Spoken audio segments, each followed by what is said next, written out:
Welcome to the Humanitarian Supply Chain Podcast, the first and only show that actually compares humanitarian aid and private sector supply chains using real cases, real field experience, and the kind of stories you'll never hear in a boardroom. If you are here for honest insights, field stories, and a few laughs at the beautiful mess we call supply chain, hit subscribe, keep listening, and leave a comment. Let's get started. Have you ever wondered what it really takes to get life-saving supplies to the front lines of a humanitarian crisis? Or how a global tech giant like IBM manages to keep its factories humming even when the world supply chain are in chaos? Today, we are pulling back the curtains on procurement, the unsung hero of both humanitarian aid and the private sector. And trust me, it's a world full of high stakes, tough decisions, and stories you won't believe. So grab your coffee, settle in, and let's dive into the fascinating, sometimes frantic, and always essential world of the procurement procedures in humanitarian and private sectors. Let's start with the basics. What exactly is procurement? If you're picturing someone just clicking add to cart on a website, think again. Procurement is the strategic process of acquiring products, services, works, and property at the best possible total cost, in the right quantity and quality, at the right time and place. The right time and place. It's not just shopping, it's a carefully orchestrated dance of negotiations, compliance, and logistics. It's the backbone of every organization, where you're in humanitarian agency responding to a disaster or a multinational corporation launching a new product. But here is the twist. While the private sector and humanitarian organizations share foundational procurement principles, their operational realities, procedures, and challenges worlds apart. Let's paint a picture. Imagine you're in the middle of a humanitarian crisis. Roads are destroyed, people need clean water, and every hour counts. UNICEF steps in, but before they buy a single water pump or purification tablet, there is a process. Why? Because compliance and ethics aren't optional. They are the backbone of trust. UNICEF, for example, follows a strict anti fraud and corruption policy. Every supply is vetted, every transaction is documented, every decision is auditable. It's not about speed, it's about fairness and accountability. When donor money is involved, every dollar has to be traceable. No shortcuts, no gray areas. That's why procurement in humanitarian aid can feel a bit slow, but it's designated to protect the most vulnerable and mainly integrity. Now let's flip the scene to the private sector. Picture IBM during a global supply chain crunch. Their priority. Their priority is cost optimization and efficiency. They are not waiting weeks for approvals. They're using AI driven analytics to predict demand, negotiate better deals, and, for instance, cut sourcing cost by up to 20%. It's fast, it's data driven, and it's all about staying competitive. So, here is the contrast. UNICEF procurement is built on compliance and ethics, even if that means slowing down. IBM procurement, it's built for speed and savings, leveraging technology to stay ahead. So let's break down the core principles that guide procurement in both sectors.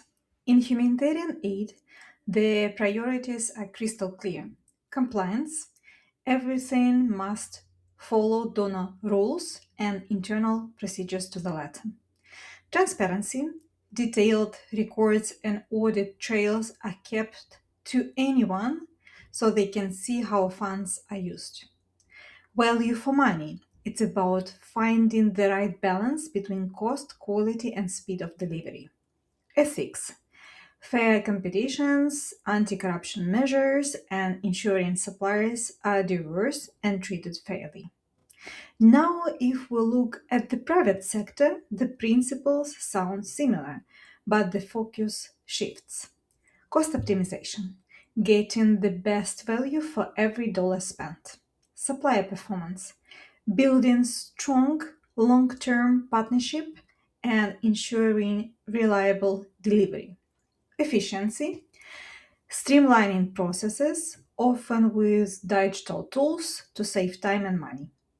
Risk management, diversifying suppliers and planning ahead for disruptions.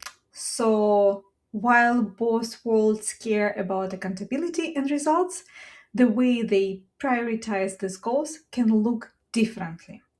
One protects lives and donor trust, the other protects margins and market share.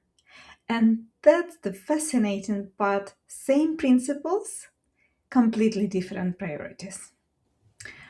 Okay, ever wondered how humanitarian organizations actually buy what they need during a crisis? Spoiler alert, it's not like clicking add to cart. It's a structured process designed for speed, accountability, and fairness. Let's break it down step by step with real stories from the field. The first one is direct purchase. It's under 2,500 euros. This is the simplest procurement method used for small value items, like typically below 2,500 euros.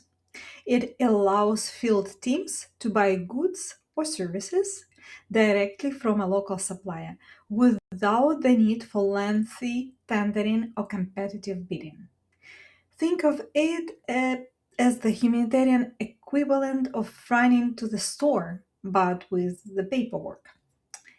For example, during a flood response in Bangladesh, IFRC volunteers realized they need extra rubber boots and raincoats for their team.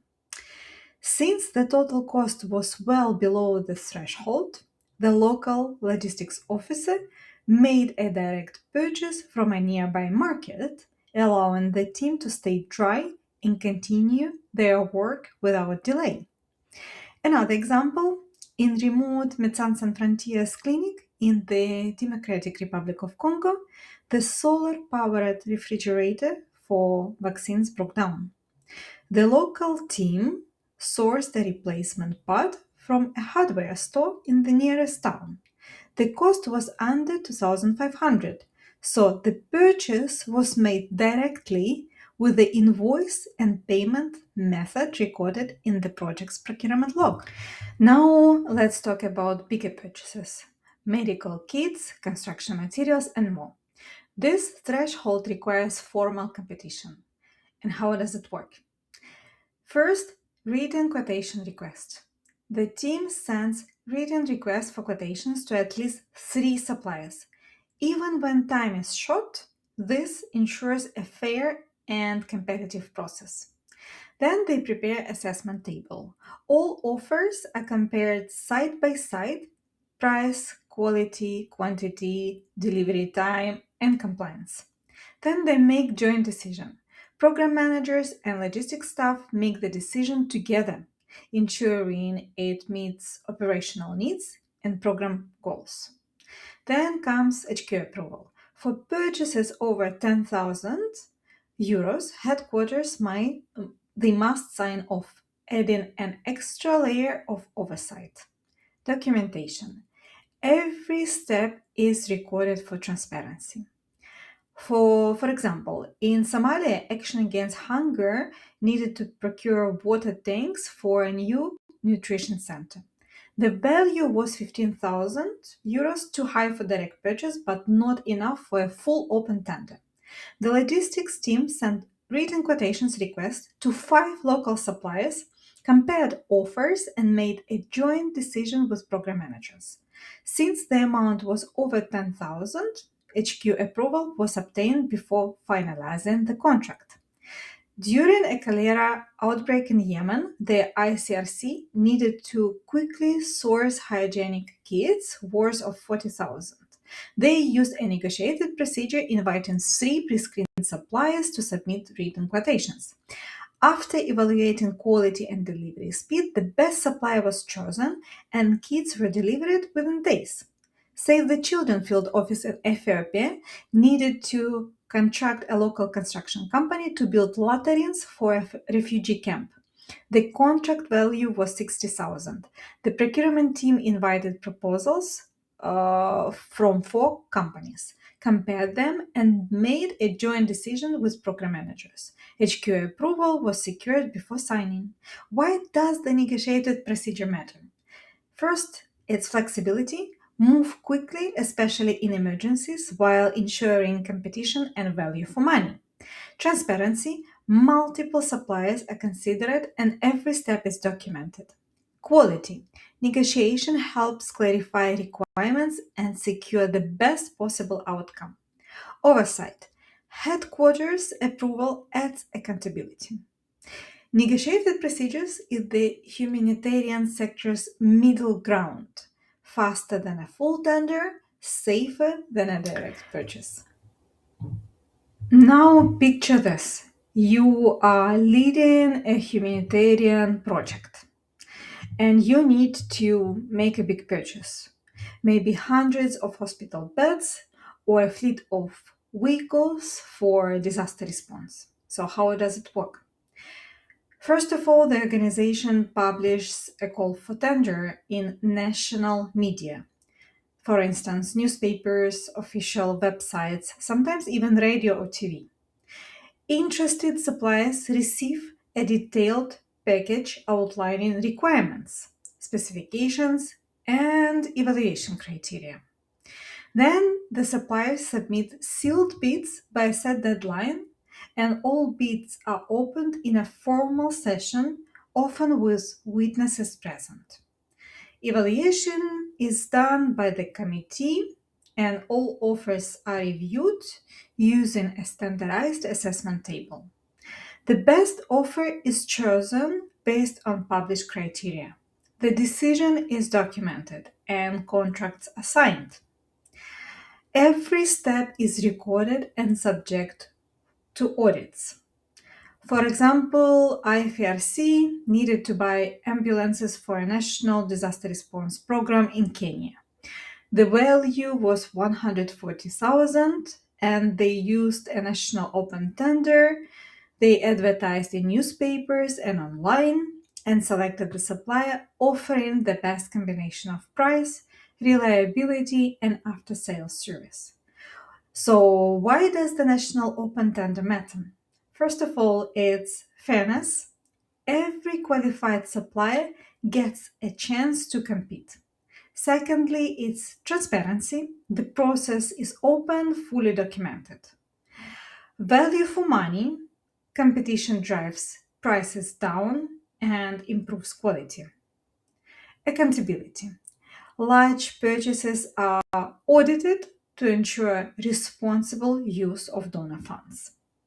National open tender is the gold standard for large humanitarian purchases.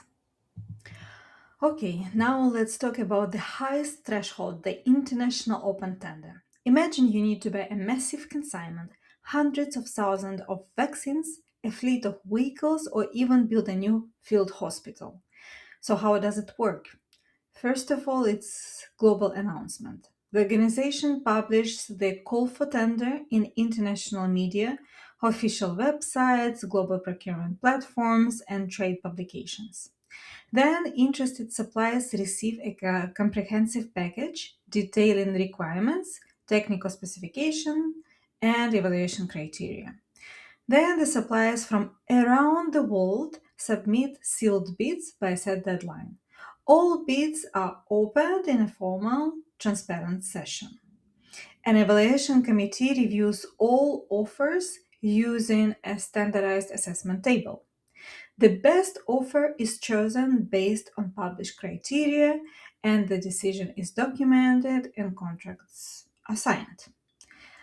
Every step is recorded and subject to internal and external audits.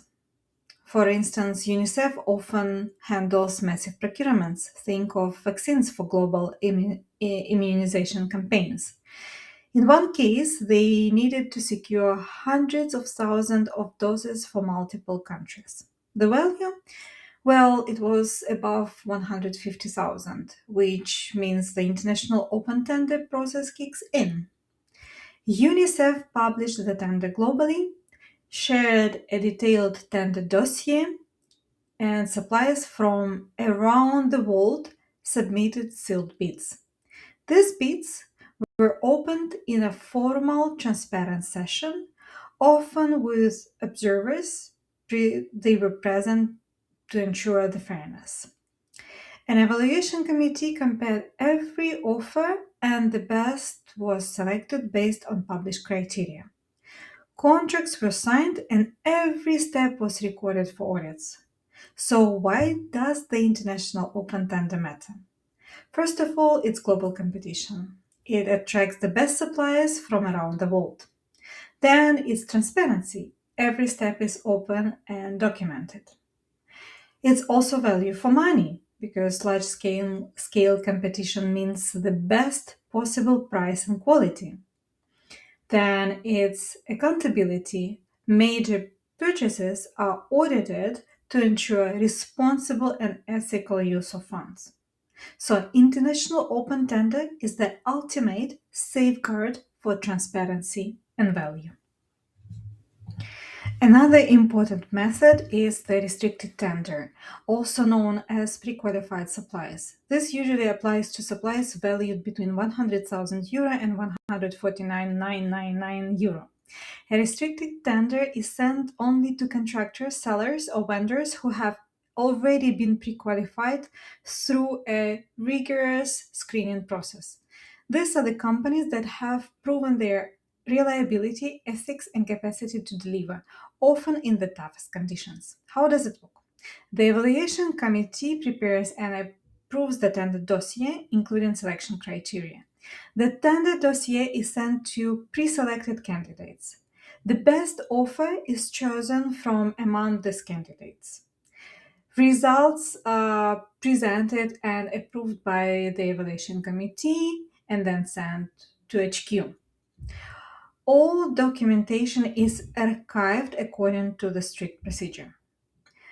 For example, after the 2012 Nepal earthquake, UNICEF needed to procure thousands of emergency shelter kits. The local infrastructure was shattered, and only a handful of suppliers had the capacity and compliance history to deliver quality goods on time. UNICEF used a restricted tender, inviting only their pre-qualified suppliers. These suppliers knew the standards, understood the urgency, and had proven they could deliver under pressure. Why does this matter? First, it's speed. Pre-qualified suppliers can respond immediately. Then it's quality. Only trusted partners are invited. Then it's transparency. The process is documented and suppliers are chosen based on clear criteria. By building a roster of reliable suppliers before disaster strikes, organizations like UNICEF can act swiftly and confidently when the world needs them the most. I need to explain one more peculiarity which influences on the selection of which procedure we need to use. For instance, organizations like Action Against Hunger have standard procurement thresholds. Donors often set their own rules.